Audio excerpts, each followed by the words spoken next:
Assalamualaikum. My name is Muhammad Amirul Haikal bin Abi Razak.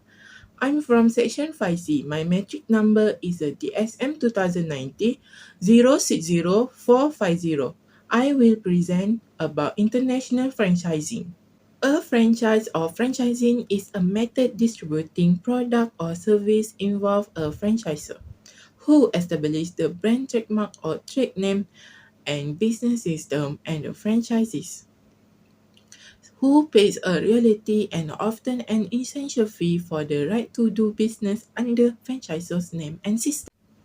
Franchising is a business relationship between entities where one party is allowed another to sell its a product and intellectual property. For example, several fast food chains like Domino's and McDonald's operate in Malaysia. Truck franchising.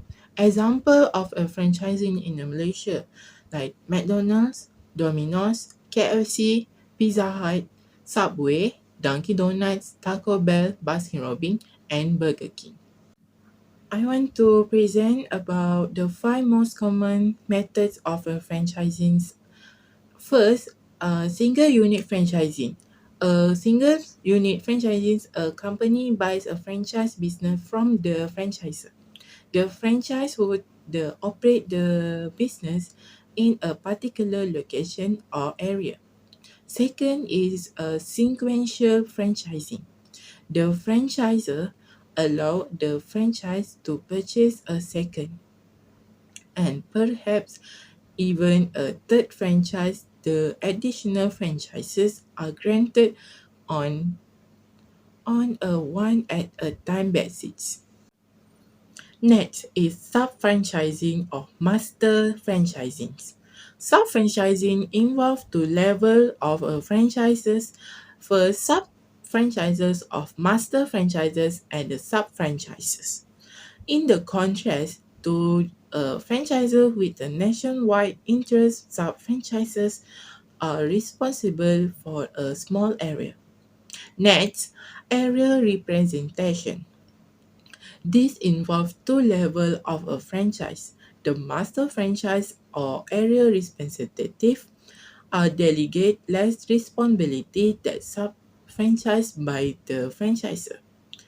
Specifically, the franchises will often play important role in recruiting and providing ongoing support to franchises with an area representative region. Next, I will present about advantage franchising exposure to new market.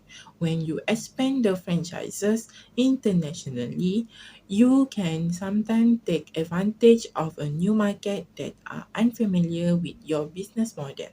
For example, if you own a sandwich restaurant, you might open for the first sandwich restaurant of its kind a developing market. When you own the first business of a kind in international market, you may be able to bring substantial profits when a new market business become into region and the people like it. It creates cash for the owner. Next, for advantage is a favorable regulation depend on where you decide to expand. You may be able to take advantage of federal government regulation. In many countries, you do not have submit to the same types of regulation that are required in the United States. You may also be able to save money on tax and the fee it takes to get started. If you pay lower tax in that country, it can improve the bottom line for your business. I will present about disadvantage in franchising is a culture difference. One of the potential problems of expand into other countries is overcoming the culture barriers. Just because something is popular in the United States doesn't not necessarily mean that it will be popular in other country. Every country has a own culture, and you may not able accurately predict when what people in the culture will enjoy. Before getting involved in another country, it makes sense to do some market research so that you can minimize this risk. Last, for the advantage of franchising is a financial risk.